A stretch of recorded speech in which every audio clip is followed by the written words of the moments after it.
Hi guys, get ready with me. Ayan.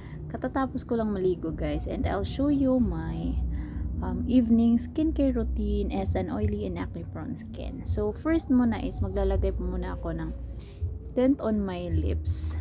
Gusto ko itong magic tint ng Hello Glow kasi nagmo-moisturize yung aking lips at hindi siya nagda-dry guys. Ayan, ganyan yung nilalagay ko. Kunti lang kasi.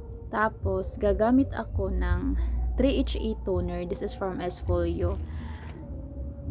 Kasi, since I have acne prone skin, meron kasi siyang tea tree extract guys, Centella asiatica, and also 3HA, the AHA, BHA, and PHA. Ayan. So, nilagay ko siya ganyan.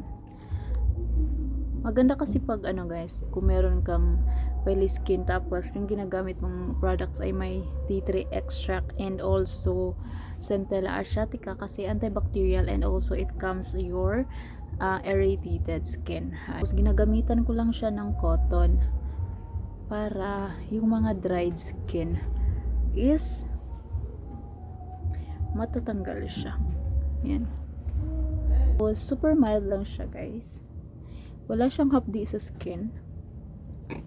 Tapos, after ko siyang gamitin, itap-tap ko lang siya. Para totally absorb ng aking skin yung products. Ayan. Hindi na ako gumagamit ng moisturizer kasi ito na lang yung hyaluronic acid, Hutunia cordata ampule yung ginagamit ko. Since moisturizing naman siya.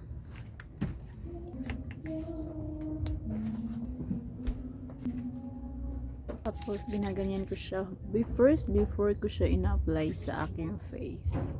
Ayan. Ayan lang. So, 2 skincare routine lang po yung ginagamit ko every night. Toner lang at yung ampule po yung ginagamit ko. From Esfolio guys. Made in Korea to. So, ayan lang. Ayan lang guys. Bye!